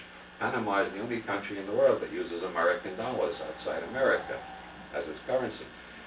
These people are coming in every day with briefcases full of money, not checks, cash. And this bank was running it all through the Cisalpine Bank in the Bahamas. And so the district attorney started investigating the Cisalpine Bank in the Bahamas. And guess who owned the Cisalpine Bank in the Bahamas? Archbishop Marcinkus and Roberto Calvi. And the money went from the Cisalpine Bank to the Vatican Bank, along with all the heroin money from the Grey Wolves, and the Catholic Church was getting richer all the time. And some of the money was going to Poland to support Solidarity, which made the CIA very happy. A lot of the money found its way back to Central America to support the death squads that the CIA is running, because the Senate Intelligence Committee, from the time Jimmy Carter got in 1976, until Reagan got in 1980, the Senate Intelligence Committee was getting a lot of cooperation from Stanfield Turner, who was the head of the CIA. At that time, disapproved of the CIA's involvement with the drug business and fired over 400 agents for being involved in the drug business. And the Senate Intelligence Committee was learning a great deal about the CIA's involvement in the drug business. So the CIA fired all these people, who thereupon went into the drug business in a much bigger way than ever before. And Theodore Shackley, who was running all this, was dispatched by them, according to the Christic Institute, which has documents. He was dispatched by them to persuade George Bush, who had been the supervisor of the whole project, to run for president. So if they could get Bush into the White House, they could go back into business as they were doing it before, inside the government instead of outside the government, and thereby have greater protection. Well, Bush did not win the presidency. He only got the vice presidency. But Reagan made him the head of the National Security Agency, which gave him oversight over the CIA. So they were all soon back in business again, which is why in 1981 they had this bank with 8 CIA agents running it in Miami. That was laundering all this cocaine money to pay for the death squads, which Congress wasn't supposed to know anything about, and which most Americans still don't know anything about even today. You say death squads to most people, and they say, yo, you mean the Nazis in the Second World War, something like that? No, I mean death squads right now all over Latin America, killing anybody who objects to American domination. They come into villages at night, they shoot people at random to terrorize the whole village. This is being paid for by the drug business. I'm sorry, if you like cocaine, this might make you feel a bit queasy about it, but I told you wouldn't find this part as funny as the first part. I'm telling you occult secrets. These are things that are hidden, that the profane do not know about, that are not revealed in the mass media.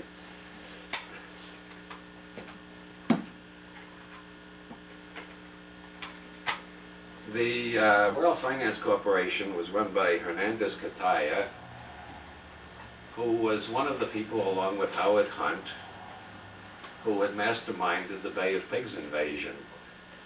Now, in the Watergate tapes, don't I sound like Mae Russell at this point? In the Watergate tapes, you find that Howard Hunt demanded $1 million. Among other things, he not only threatened to tell the truth about Watergate, but he said he'd reveal that whole Bay of Pigs thing. And Nixon says, oh, we can't let him talk about that Bay of Pigs thing. I'll get the $1 million. I know how to get $1 million. Remember that part of the tapes? And does anybody remember? It was way back. It was '73. Does anybody remember that far back? You can still see dramatizations of these tapes with Rip Torn playing Nixon on television. What Bay of Pigs thing was Nixon so worried about that he was willing to pay $1 million? I thought all the Bay of Pigs secrets were out by '73. Apparently there was something that was still hidden in '73, and Nixon paid $1 million to keep it covered up, and it hasn't come out yet. Hunt kept his mouth shut. Hunt's wife got the first payment of the $1 million, got on a plane, and the plane crashed just short of Chicago Airport, you may remember. The pilot was found to have an unusual concentration of cyanide in his blood, but the investigator who was appointed by Nixon threw out the head of the FAA, which investigates such things, and put in somebody else who announced, oh, it's normal for people to have that much cyanide after an airplane crash. That's what they say, I swear, that's what they say.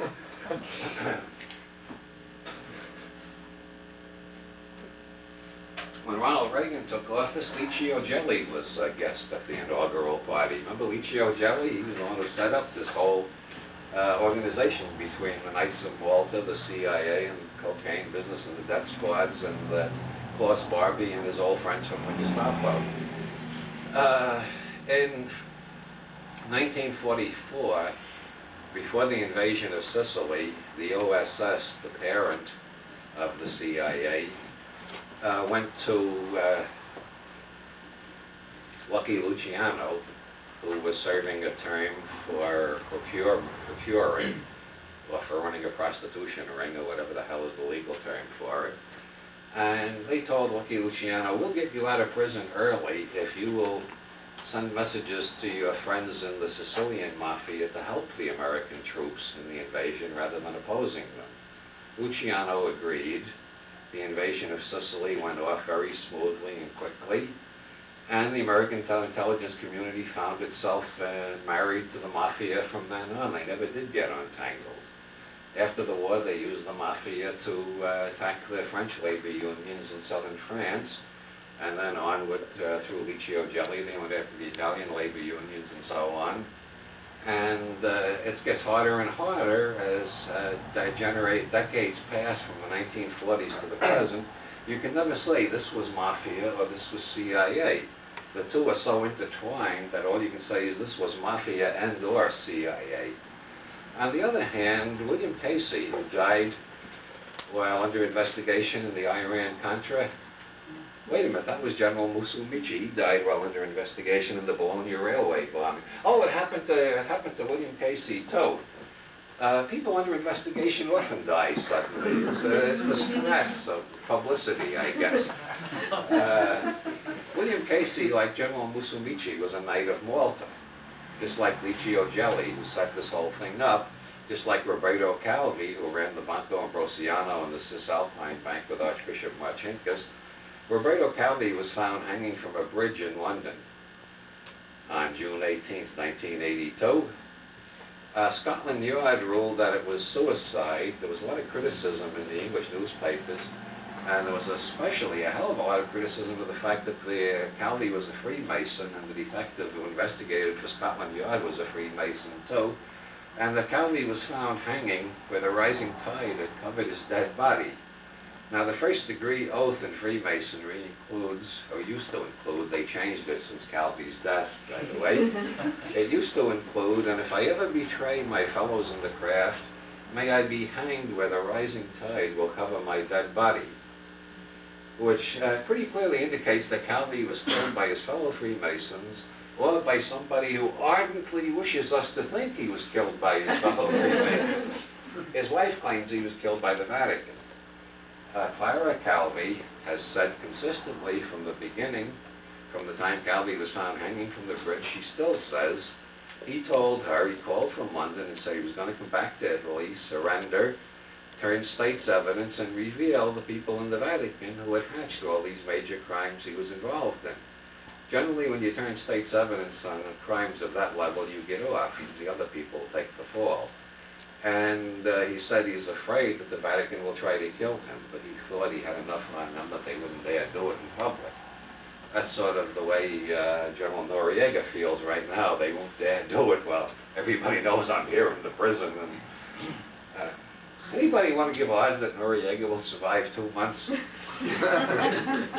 months. 2 months? How about 3 months? No. Calvi's son also says the Vatican ordered his death.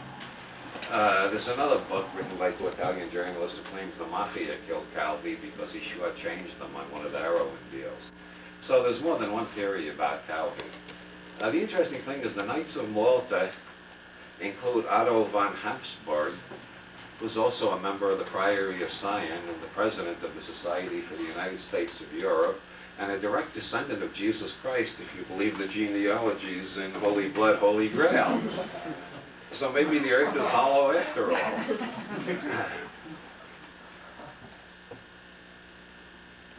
In Costa Rica, there is a farm far, far away, and the farm belonged to a man named John Hull.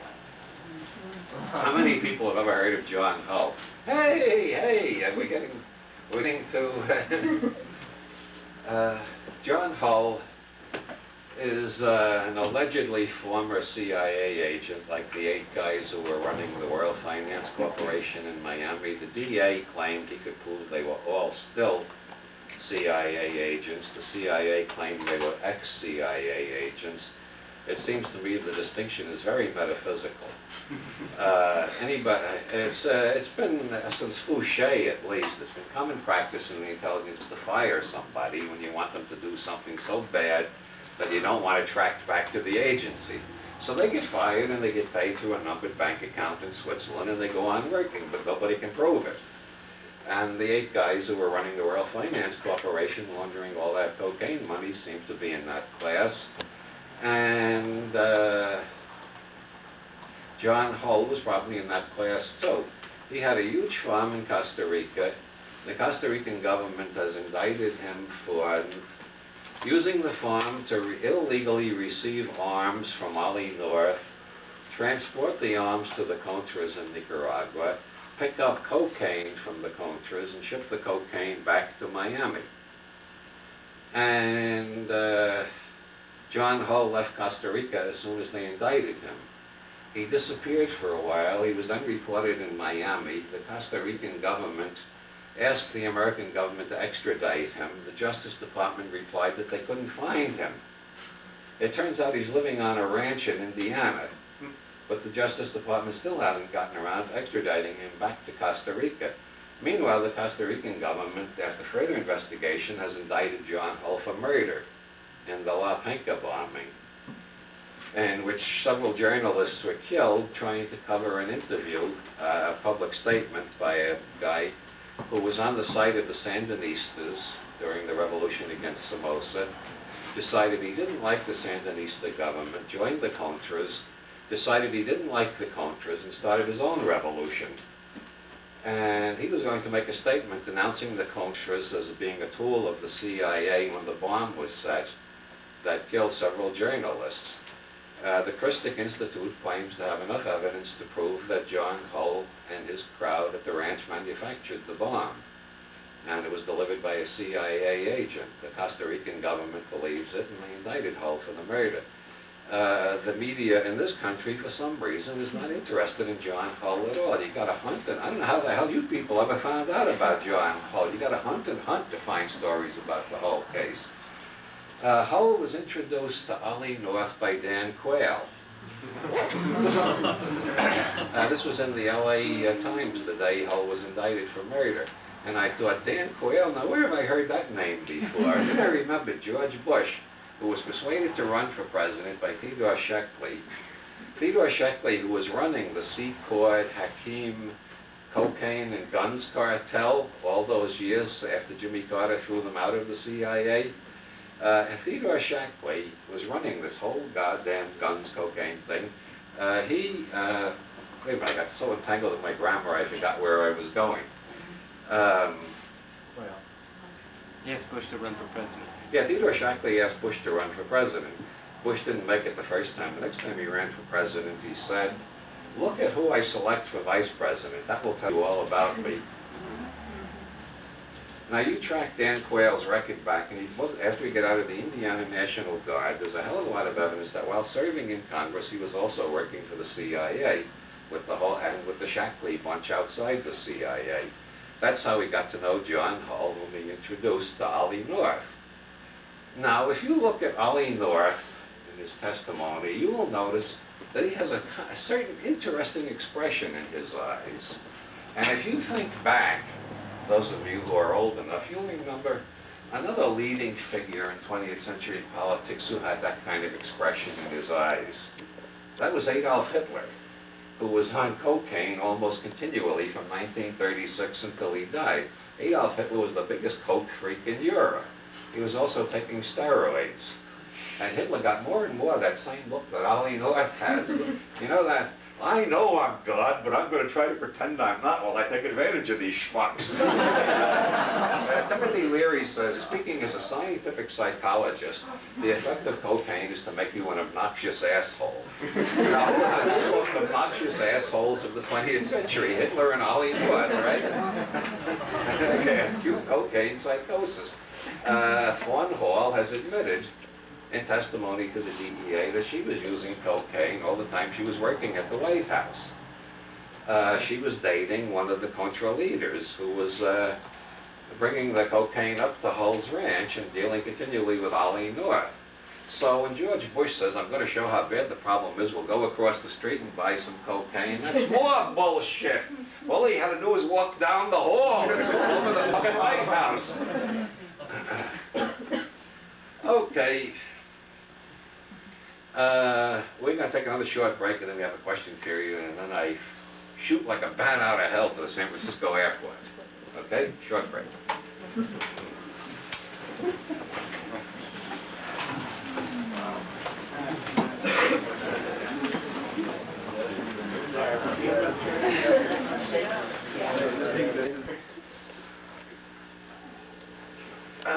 I think, well, George Washington said nations have no permanent allies, only permanent interests. Conspiracies have no permanent allies, only permanent interests. Timothy Leary said to me after reading Illuminatus, there are 24 conspiracies in every city, every large social group. He said, when I was at Harvard, I saw there were 24 conspiracies fighting to take over Harvard. And when I was in Folsom, I saw there were 24 gangs trying to take over Folsom. The Guards are only one gang. There's the Aryan Nation and the JDL, and there's all these other groups in there. And curiously, that came up in a conversation with the former district attorney of Santa Barbara. He just spontaneously said that he was talking about my books. He said, you know, in any city the size of, say, Santa Barbara, there are 24 groups fighting to take over the territory. And that's why I don't believe in monolithic conspiracy theories. There's one group that runs everything. If there was one group that runs everything, the world would make a little sense. But when I start examining what's going on, it doesn't make any sense at all. But like H.L. Mencken said, he believed he was a polytheist because the universe looks like it was designed by a committee. The world looks like it's run by a committee in which everybody's fighting, everybody else is stabbing everybody else in the back, and And that's called the multiple conspiracy model. And it makes more sense to me than the idea that there are no conspiracies, which is nonsense, because anybody who's ever worked for a corporation, those corporations conspire all the time. Politicians conspire all the time. Pot dealers conspire not to get caught by the narcs. The art world is full of conspiracies. Conspiracy is natural primate behavior. But there is no one conspiracy smart enough to run everything. If there was, the world would start to make sense. According to Colonel Tom Bearden, who is the most erudite, knowledgeable, and scientifically well-informed paranoid on the scene, Martians know how to alter reality. They know how to use the quantum equations to move from one parallel universe to another. And they're gradually moving us out of the universe we started into an entirely different universe. If you want paranoid theories, try that one. The stuff that's appearing all over the computer network, right out of John Carpenter's film, They Live. The extraterrestrials are all around us, and the CIA allows them to genetically experiment on a certain number of human beings and mutilate a certain number of cattle, and in return they give the CIA the technology to brainwash the rest of us so we don't see what's going on. Those theories are, paranoid theories are great for horror movies, but if you start taking them seriously, you'll go fucking crazy. Yes? Yeah, I remember you once spoke about owning a Macintosh, so it's a kind of technical question, but you talk about those computer networks. What computer network would you get into if we had a Macintosh computer and a modem? Who would you call up and get into for your news sources? That's, I don't have a modem. I've deliberately resisted getting a modem because a friend gave me a pile of computer games, and I found after about a month that my productivity as a writer had gone straight down. I was spending so much time with the computer games. So I decided I'm not going to get a modem until my earnings from my writing reach a certain level where I can afford to take off a couple of months every year and just play with the modem. Yes? Where did you get your source for the Gospel according to Mary Magdalene? Various Gnostic Gospels and my own perverted imagination. Yes?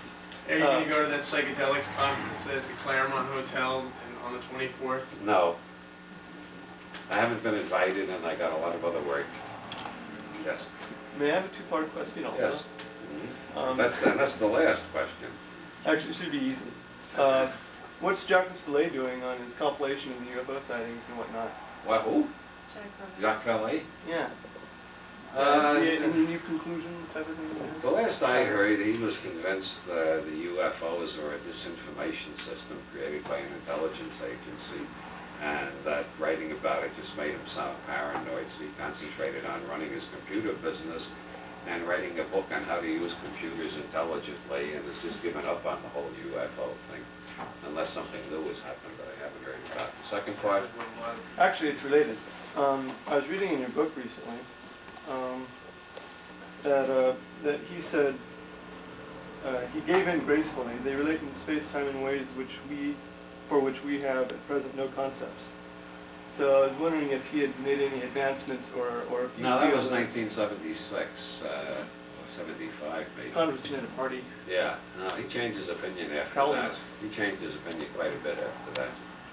He decided it was an intelligence agency setting up a simulation of spaceships to hide something else they're doing. Yes? Would you, before you I gotta leave, get going. I know, would you, before you leave, in a few sentences, tell us why it's more fun to be optimistic than paranoid?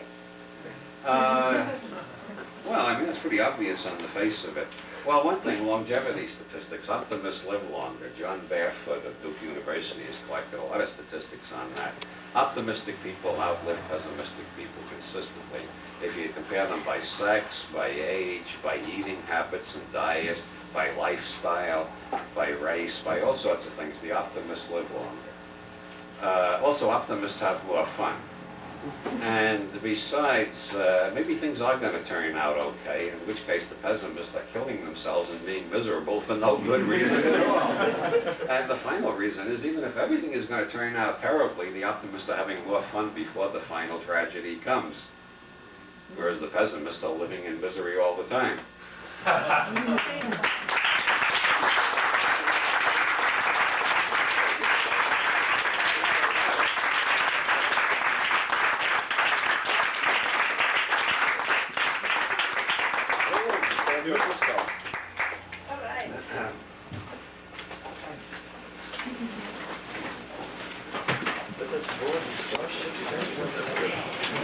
Definitely have to leave, right? What? I think late. Nope, but I got an ad. Terribly sorry, I keep my comments short this time.